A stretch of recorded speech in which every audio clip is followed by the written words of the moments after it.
Good morning. I did make the bed this morning and I put some of this amazing tallow balm on my face. It feels really nice. Like butter. Anywho, I am laying here on the heating pad. Why? Because I pulled a muscle straight down my spine and it is hurting. So today, it's Sunday anyways, going to be a nice rest day with a friendly heating pad on my back. Breakfast is 2 eggs, I ate them already, and 2 pieces of bacon. We're on a doggo walk, got them, Ryu in the stroller, and Sadie is with me right now. Dinner tonight is 2 beef sticks I broke in half and 3 pieces of Swiss cheese. Good evening. Today's been a good day. All of things, it's been a very good day, haven't you? She got a nice long W with her sisters and lots of attention. It's the weekend. Should I get lots of attention? My back is feeling better. Still a little ouchy, but that's kind of what happens when you strain something. I can move my head a little bit now. I can't rotate it all the way to the side. Another day or two, it'll be fine. I just have to stop pulling muscles, doing literally nothing. This is what I call getting old. Although I can't say much because I used to do it in my 20s all the time too. I don't know. Maybe it's just me. I read something really, really good and interesting on Discord. It was an article. I will actually put it in the description below for you guys to read if you want, because I'll summarize the way I can summarize, but honestly, I think you should read the article completely. It talks about the story of Cain and Abel, and that's just kind of the background they give. It's not about necessarily the Bible, but just hold with me for a second. The article is about having 2 choices. And he uses the example of Cain and Abel because he read the book East of Eden, I believe it's called. And how East of Eden has 2 brothers, and it kind of just mirrors Cain and Abel, the story of Cain and Abel. And to me, what I thought was the main point of Cain and Abel was you have one brother that works hard, you have one brother that works lazy, and if you're lazy, you'll miss out on the good things in life. It's a very quick summary, but that's pretty much the summation that I have understood of Cain and Abel. And in East of Eden, they kind of pull apart the story of Cain and Abel through these 2 brothers in the book. But turns out Cain and Abel actually both worked very hard. However, it was their view of the situation that was very different. You had Abel, who worked hard, sacrificed his lamb, God's approval. You have Cain, worked hard, sacrificed wheat, did not get God's approval, and became bitter and resentful to the world. And I realized I have, ever since Rosie died, been a Cain. He goes on more to talk about how, so that was just kind of like the premise to get it through, and I thought that was interesting. But the most interesting part I found was a little bit later in the article. And what it was talking about is people who have the mentality of Cain. We want the reward and we suffer through whatever the experience is, or we are willing to give up X amount of time, energy, and effort to get the result, right? We're looking for the result, not the in-between. However, Olive's trying to dig the china in her bed. Olive!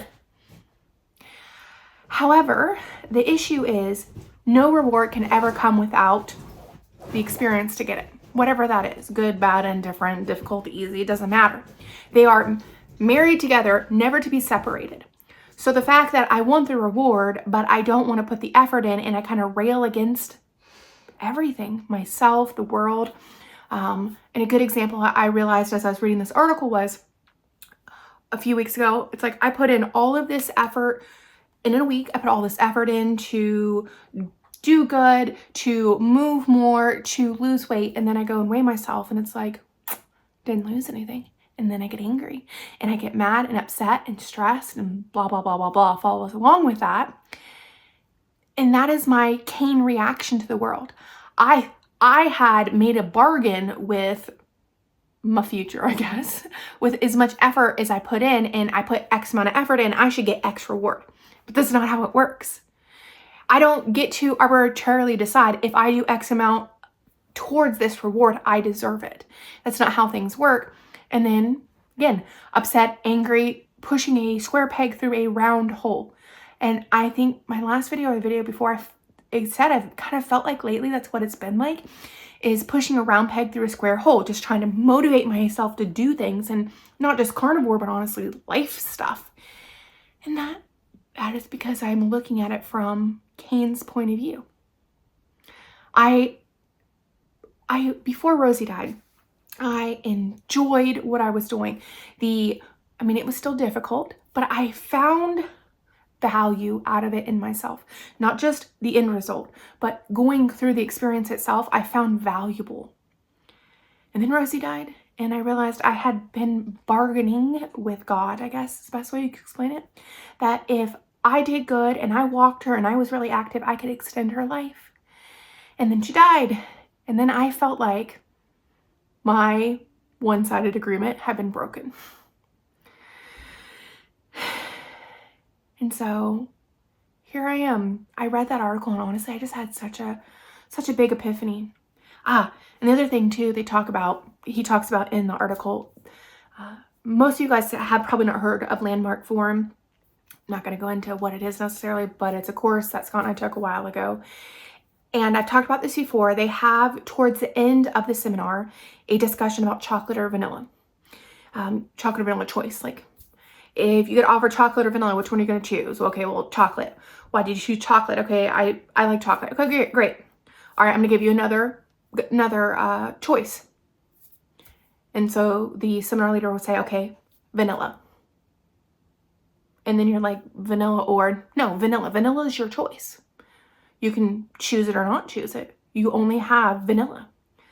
And what I had been doing is railing against the fact that vanilla was the only choice. And that's what he talks about in this book. Abel chose vanilla because vanilla was the only option and empowered himself by choosing the vanilla. Cain railed against the world, became angry, bitter, treacherous, all of that, because he railed against the fact that there was only a vanilla choice, where Abel embraced it.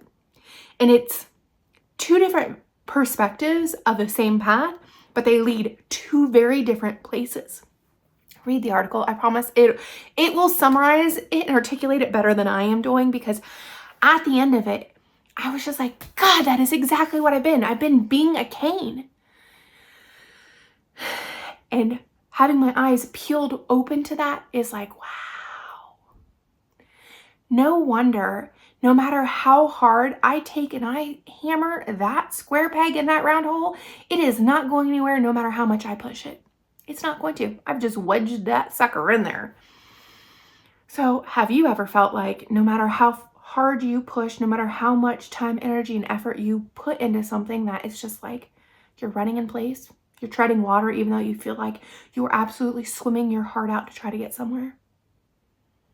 I'm not saying that is definitely it, but maybe look at it, because for me right now, that is absolutely it. I feel like I'm going 1,000 miles an hour, but then when I look back, I've only moved half an inch. And that's really disheartening and difficult and hard and depressing. I'm not depressed, but it is depressing to think that you've made it further than you actually have. So here, Amanda is letting go of the Cain mentality. I might pick it back up again later in the future. I don't know. But right now I'm going to set that luggage and baggage down and that way of thinking down and embrace the difficulties. Because if I look back on every difficult situation in my life, going through it sucked. But it is going through the events, through the difficulties in life, through those journeys. That's what changed me, not the end. It was everything in between. And so, yeah, there we are. That was a big thing for me today. So I do hope you go and read it. It takes like 5 or 10 minutes to read, but it is a really powerful article. And it came at the perfect time because, right, Tiny Habits 5 days starts tomorrow, which will be the day after for you guys watching this. But today's Sunday, right? it's the perfect timing of doing that. And yeah. Anywho, what else today? Today was a rest day. I didn't get much done. It was just kind of a laze around, enjoy a Sunday off. We did do our live this morning, and then I laid on the heating pad for a while, a few on and off kind of throughout the day, trying to help my back, because I am ready, once this gets dealt with, to get back into weightlifting and back on the elliptical. I want to do the elliptical, but I'm afraid not being able to hold on, that I might fall off. So I'm just going to give it a few more days and get back into my elliptical habit, because I felt really good doing it. It was really enjoyable. And that is our day today, my day today. Scott piddled around doing computer stuff and things, and that's what he did today. Sundays are usually our day off, or try to be day off. So I hope you are having a wonderful day today. Take 5 or 10 minutes, go read that article. I promise you you'll feel amazing after. Even though realizing that I've been acting like Cain, it's so empowering. It's called a blind spot. It's what Landmark, it's just terminology they use. It's something that we were doing and we didn't realize we were doing, or something we didn't know is the language they use. But it's like watching someone from the outside, and you can see they're doing this bad habit over and over and over, and they're constantly like, I don't know why I'm doing this. And you're like, from the outside, in your mind, you're like, well, I can see exactly why you're doing it. That person in the middle of it, it's like being in the forest. If you're in the forest, you can't see if you're in the trees, you can't see the forest kind of thing. Because they're in the middle of it, they have a blind spot that they don't see it. Sometimes it's subconscious, sometimes it's more conscious choice of ignoring things. That was a blind spot for me, which now has been uncovered. So now I know how to move forward, and why I've been feeling like the whole round peg, square hole kind of thing, or square peg, round hole. I don't even know what I said by this point. Anywho, have a good day.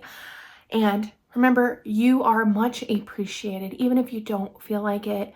Myself, those around you, each of us is on this planet for a reason. And sometimes in despair or sadness, we can't see it, but we are vital. We are vital. Think about the most prominent person you know that you look up to. Imagine if they poof disappeared. The impact that they wouldn't have had on the people around them, whether they're famous or your parents, or, well, parents would be a good example, right? Without one of them, before you were born, we wouldn't be here. So we are all vital. All right, y'all. I shall talk to you tomorrow. Bye.